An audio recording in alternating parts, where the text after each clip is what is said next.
Well, hello. Bernice Winter from the Real Estate Sales Academy and Condo Check. Today I want to talk to you about guests and visitors in a condominium. Now, this is something that I think most people don't give a lot of thought to until they're actually living in a condominium.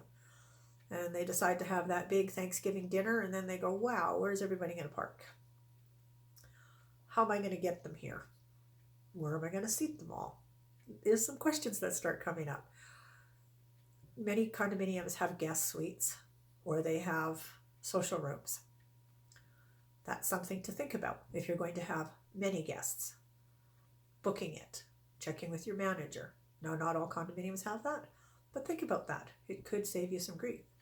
Visitor parking is limited, and when it's Thanksgiving, Christmas, Easter, all those big days, it's usually busy for everybody. So make plans for that. But most importantly, what people don't know when they buy into a condominium is that the owner of the unit is responsible for all visitors and guests on the property, basically, in that condominium. So what does that mean? So you have a visitor who's had one too many, they've been partying, it's Christmas, their birthday, or just a good week, and they just had too many and they get sick right in the lobby. Guess who gets the bill, right? I want you to think about that and remember you are responsible for them. They ride their bike in through the front door because you buzzed them in. You didn't know they were coming on their bike, and they got some mud down the hallway.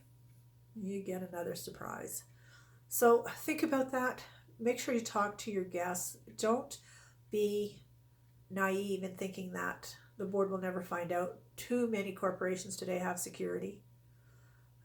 Many of them are set up to be able to replay those videos and send you snapshots. Many condominiums here in Alberta, anyhow, with our legislation, have the ability to fine for some of these offenses. Some don't. Legislation is changing to restrict the amounts on those fines, but they're still fining. They're still going to have the right to fine. And you are responsible for your guests. You're responsible for your visitors. When it comes to pets and visitors, again, you need to follow the bylaws. If it's an absolutely no pet project, then grandma can't bring her little poodle. That poodle cannot stay in the car and suffer the whole time because they're not supposed to even be on common property.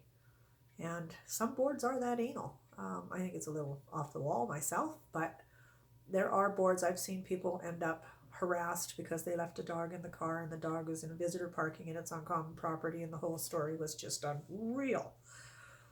But know that these are the rules. So when it comes to your guests and your visitors, make sure they're people you want to have on the condo, that they are respectful of the property, the neighbors, and the rules. Because otherwise, don't invite them. Don't give yourself the grief.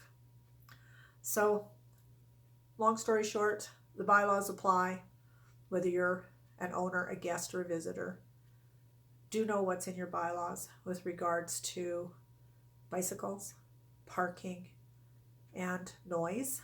That could be another element, so that you can have a wonderful visit with your guests with no worries. Anyways, have fun, enjoy condo living, and I hope this little tip will keep you out of disappointment or really finding out what your guests are like behind the camera. Have a great day. Bye for now.